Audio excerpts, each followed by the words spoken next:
Welcome, everybody, to Taking Control, the ADHD podcast. I'm Pete Wright, and I am with Nikki Kinzer. Hello, Pete Wright. How are you, Nikki Kinzer? I'm doing well. Yeah? On this fall day. Yeah. You know, I'm sure we've talked about Dark Sky before, the app. Do you have it, Dark Sky? No, I thought you meant like the real sky. No, well, because it always is. Yeah. No, it's this app on it's this iPhone. It's my weather app of choice. And you can find it on the web at forecast.io. And when you look at it, like, you can swipe through and see kind of what it's really great. It tells you what is the weather going to be like in the next hour, right? Like, it's so. But it's called Dark Sky. It's called Dark Sky. It's a kind of an ominous title. It's kind of a negative title, Pete, right? It is. It is. It's a gloomy title. Why don't they call it Blue Sky? Because then why would you ever need to look at it? Right? Because that's the whole point, right? It's telling you when it's going to be a dark sky. And it does. It sends you these notifications. It'll say, like, in 3 minutes, it's going to start raining heavily for 10 minutes, and then it will stop. Great. And it's so useful, like, when we do our annual New York trip, because the weather can be really weird, it just starts monsoon rains out of nowhere. And now 10 minutes before. And and I'm telling you, it is, people know. People are carrying it around, and you see people all at once look at their phones and then start running. Right. In New York City. Yeah, like this is in Chautauqua, it's a little bit easier to pick people out because it's more like Mayberry. Yeah. And so I look at Dark Sky, but you can also kind of swipe through and it'll tell you, it's got a beautiful little bar graph, and it tells you, like, okay, it's going to be, when it's gray, it's kind of overcast. When it's blue, when it's dark blue, it's pouring rain. And all week, like starting tomorrow at 6, it is dark blue until Thursday night at midnight. Yeah, that's sad. That's where we live, folks.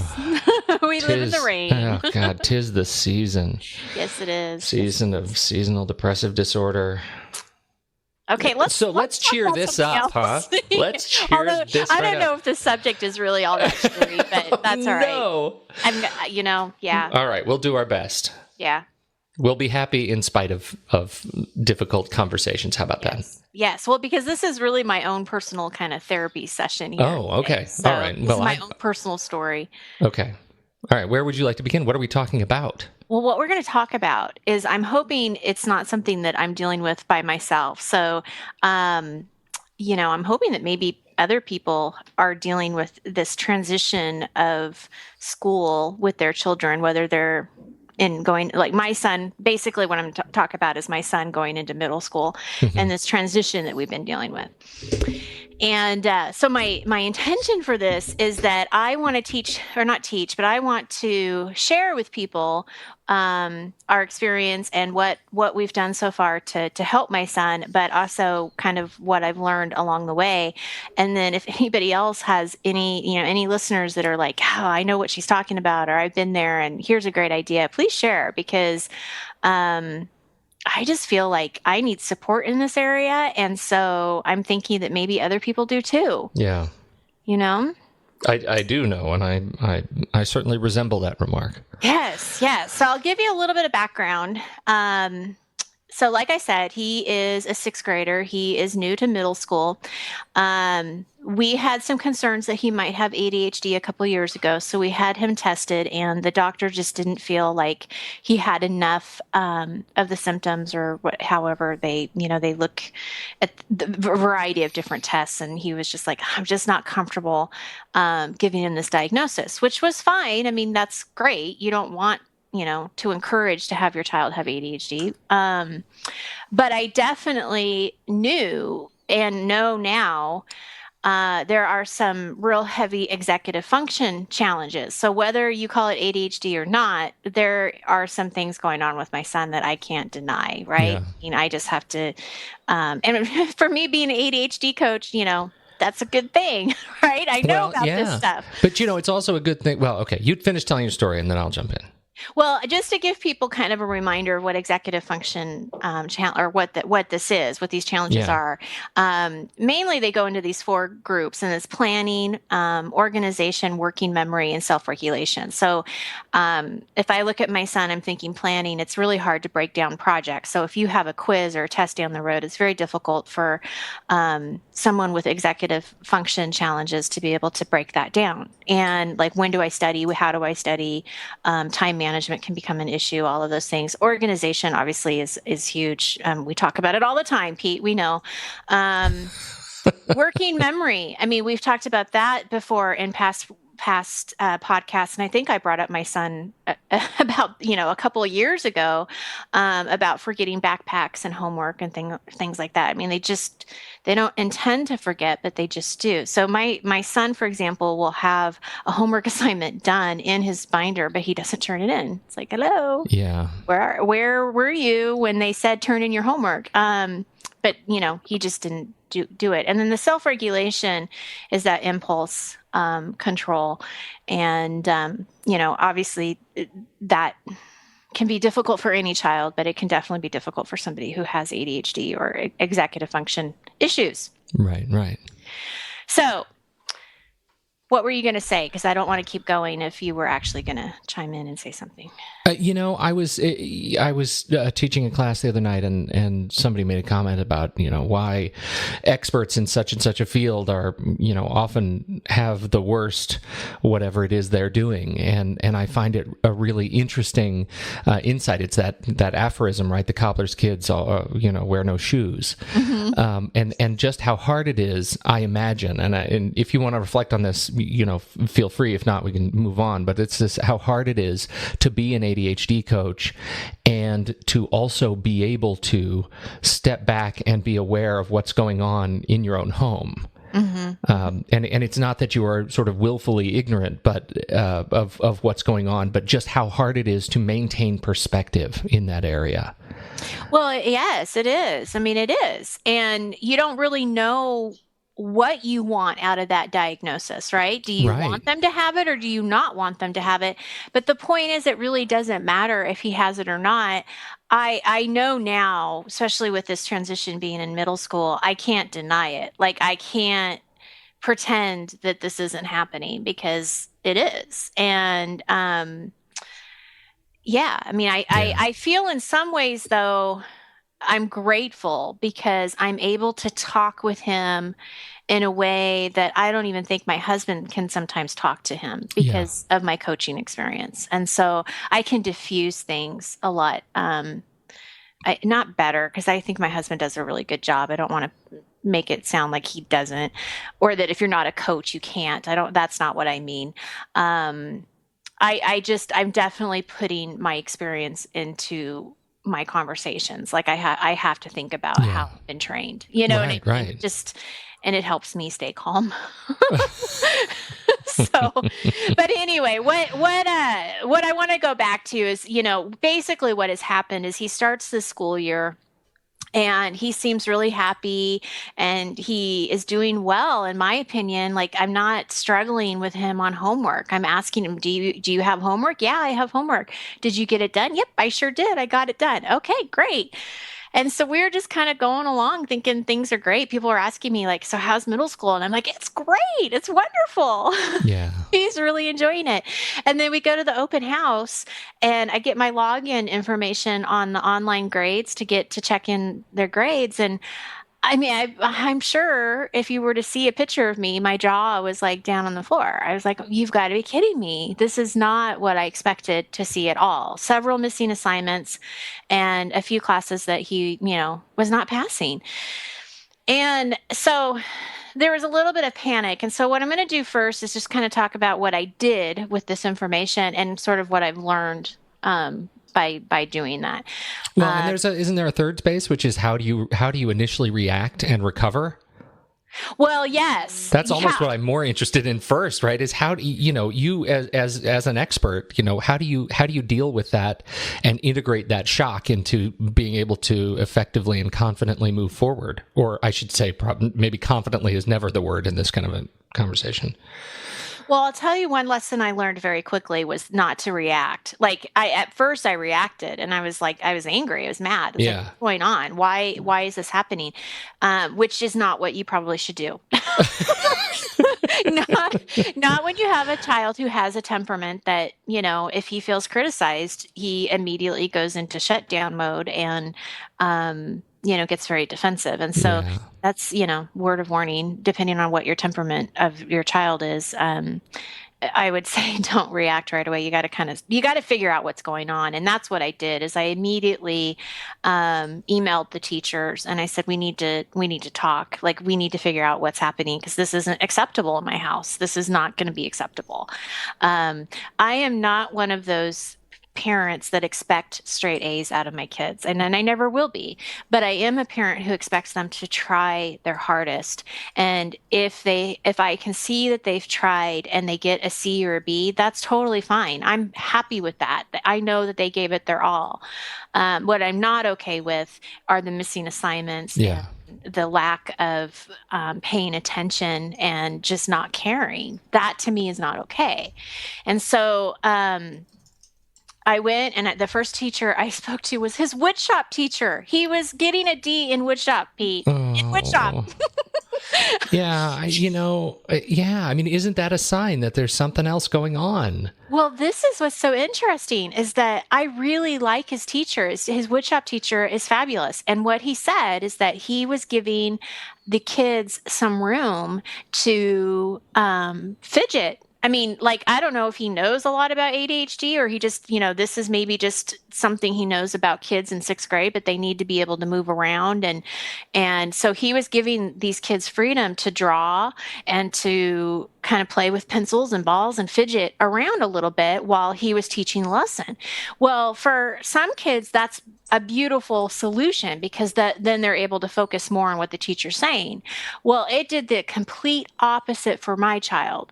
He completely hyper-focused on his drawing because he has this great passion right now to draw. So without this teacher knowing this, he picked something to say, yes, Jaden, you can do this, which completely backfired because then all Jaden focused on was his drawing. And what ended up happening is there was a whole week of these warm-up assignments that Jaden never did. Oh, he just never did them. And so he was 5 assignments behind. And unfortunately, you can't make that up because it's like in-class work. Now, the teacher assured me that, out of all the weeks that there are in a term, he's going to be fine. I mean, this D is not going to stay there forever. But needless to say, he's not drawing in that class anymore either. Yeah. We had to take him away. So what my point is that we were able to kind of figure out what was going on. So you can't just assume, right? You got to talk to these teachers and you got to find out what's happening. And, in that situation, it was a pretty easy fix because we were just like, okay, Jaden, you can't draw in this class anymore. This just isn't going to work for you. And he understood. The next teacher we talked to, it really came down to focus, not paying attention, being too chatty with friends, just not engaged in the material, not interested. Well, again, here's another ADHD trait, right? If you're not interested in the subject, then you're not going to be engaged. So it's going to be a lot easier to be distracted by friends and whatever else is going on. And so one of the things that we did for that class is we moved him from the back of the class because that's the worst place for him to be, to the very front of the class. Like he is right smack in the front of the class with his teacher. And that's exactly where he needs to be. Which is probably very painful for him. And that's why he naturally moves to the back. Yeah. And so, again, and then having that conversation with him about what's expected. And so a couple weeks go by and he's getting caught up with the missing assignments. He seems to be getting, the processes down of what to do, where to turn them in, things like that. But he's still struggling with a couple of grades. And so here we are again now, second conversations with teachers, conferences, are coming up, and just trying to figure out again what's happening. And so there is no like happy ending to the story. Like I'm in the process of this right now. Mm-hmm. So I'm not exactly sure what the fix is, and I don't know. And so what all I can do with our listeners is share with them, what I've experienced, and know the things that I've learned is that we definitely need to be very clear of what the processes are of each of these classes, of how homework is turned in, what the rules are around late homework or late assignments and things like that. Because something that I found is when I would try to ask my son what these processes were, he just couldn't communicate with me what they were. And I don't know if it was because he didn't understand them himself or it just got really confusing. And then as soon as it got confusing, his frustration level got up. And so I've just kind of taken it upon myself to meet with the teachers, figure out what the processes are. Don't ask my son. I just need to know myself. And then I can follow up with him. On what's happening, and he doesn't have to explain it to me. The other thing that I thought was really helpful that might help other people is that when you are meeting with the teachers, have your son or your daughter with you, have the child with you in the meeting. I saw a completely different side of him when we met with his teacher. He was calm, he was listening, he responded to her in a very mature way. I could tell he was kind of nervous, but that was okay. Yeah. I think it's good for them to feel that, a little bit. But it was really helpful. And I think it was helpful for him to see that we were communicating with the teacher. We knew what was going on. So, just with that, I think it's a great idea if you can have them a part of that. The other thing is my son is pretty organized in his room. Like, I've taught him kind of those rules that we've talked about for the last 4 years on this podcast. For everything, there's a place, and his room is pretty organized. But this year he had this binder that he's never had before. Mm-hmm. And I had to kind of walk through with him. I basically what my point is here is just don't take for granted that they know how to organize their binder. Don't assume they know. He made a comment to the teacher that he goes through it every 2 weeks. She's like, you know what, Jaden, I think you should go through it daily. Oh. Yeah. Yeah, that's news. Yeah. Yeah. And so really just kind of teaching them why they have this binder and what it means to have these tabs and what do you do with your homework and how, because these systems are already in place in a lot of these schools, right? I mean, they already kind of have this figured out. So we just have to get Jaden to figure it out. And so, I think that's a really important point and a sign that schools know and that you are not alone, right? I mean, my daughter is dealing with this right now. First, there was the major transition of the fact that she doesn't just have one teacher anymore. Right. That was we're a year ahead of Jaden in that area. And so that was a big transition last year, is figuring out, there's lockers and, multiple books, and it's a whole different world. But then this keeping work organized is enormously challenging. Mm-hmm. And so for the school-wide, these teachers have come together and they've assigned these planners, daily planners to every student. And in each class, there's time at the end of each class for the students to write down the assignments. And the teachers go through and they watch them write down every word that was on the board to build mm-hmm. and instill this habit. And then they require the parents to sign the binder each day, right? Or the planner each day to say, yes, I've seen this, even if the homework doesn't get done, even if it's at least we know that the student has made that effort to write down what is due in the planner and that the parent has seen it. Right. And that is so much of the battle, right? Is just keeping all the work visible. Yes. Because it's so easy for them to just shovel it and put it at the bottom of the backpack and pretend it never happened when it gets really hard. My son has that planner and he lost it. Yeah. And so when we had that meeting with one of the teachers, the teacher brings it out and she's like, have you been missing this? Oh, yeah. And did you know it was something that you needed to be looking at, or? Well, it's one of those things that they're pretty inconsistent at my school. It's like, yeah, you're supposed to be looking at it, you're supposed to sign it, but they don't check it, and I haven't been very consistent. I mean, again, it's like a learning experience for me too, to realize how important this planner is that I do need to check it. I can't just assume that it's working. And the thing is that my son in particular could put the assignment in the planner, but that doesn't mean anything. That doesn't mean it's going to get done. It just means that he took something from the board and wrote it down on it. I mean, I don't know if it if it registered with him or not. And so that's where I need to follow up and just make sure. Well, I can certainly echo that is a learning, it has been a year-long learning process and new habit for me, knowing that I have an assignment every day, right? My assignment is to make sure that doesn't get lost. I mean, that's my responsibility as much as it is hers. Right. And that's really hard. It is. And I think it's one of those things that, gosh, well, wouldn't it just be nice to be able to not worry about it? But I think, again, you go back to when your children have these issues or these challenges, that's just not an option. Yeah. You can't not worry about it. Right. You have to help them because they can't figure it out quite yet. Maybe in high school it'll be different. I know in college it can be because I coach college students, and I know it all of these skills can be mastered at some point. Sure. But like building a wall, I mean, if you're building a brick wall and you miss 4 bricks at the bottom, it's easy to kind of let that go until one day it's no longer structurally sound. That's exactly right. Yeah. That's exactly right. Well, and one thing, sort of on a parting note that I have been working really hard to focus on. And this came out of a coaching call I had with my mentor coach, was focusing on his strengths. And, it's so easy to go straight to what's wrong and what needs to be fixed. And so I've been really making an effort in the last couple of weeks to, point out that he really cares about this. He doesn't have the attitude of I don't care. He has the attitude that he cares.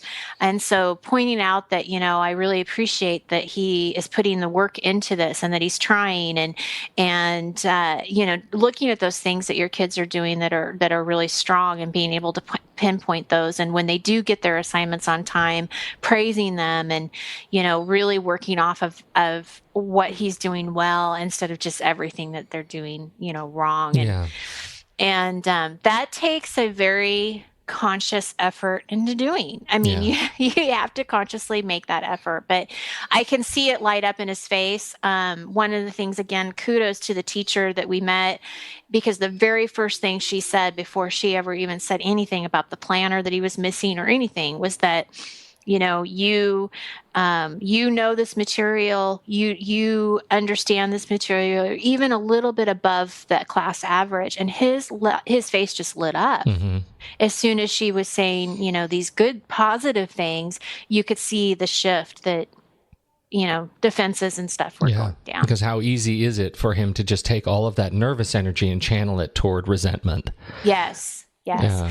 Well, and giving them the confidence that, I know this is hard and it really does suck that your mom is on you every single day. Yeah. And I told him that. I said, you're going to be annoyed by me, and I understand that.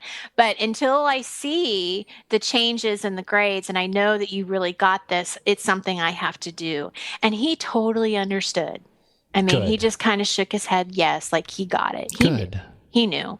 So anyway, there you go. Well, I think if anything, it's just, a sign that we are not alone. And even in your position, knowing everything and the work that you do every day, you are also faced with challenges. I think it's difficult and to get through to the other side of this when you're constantly learning in an area that's so close to your heart. Mm-hmm.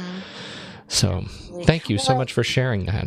Absolutely. Next week, I'm going to share kind of in the same theme here of these transitions, but of some things I've learned with dealing with conflict that comes up when you're dealing with these kinds of issues, because it does come up. Oh, yes. Well, we'll look forward to that then next week. A little bit of it to be continued. Yes. Thank you so much, Nikki, and thank you everybody for listening. If you want to find out more about the show, head over to TakeControlADHD.com. You can subscribe for free. Join us in all of the appropriate social channels. Take Control ADHD pretty much everywhere. Twitter, Facebook, Google+. We're out there. Search for the show and find us and subscribe for free on iTunes. It is the easiest way, and it really helps us when you subscribe to the show through iTunes and leave us a kind review and a nice set of 5 stars. It helps others discover the show, and so if you've made a connection with the show, we sure appreciate you sharing it that way. Thanks, everybody. On behalf of Nikki Kinzer, I'm Pete Wright. We'll catch you next week on Taking Control, the ADHD podcast.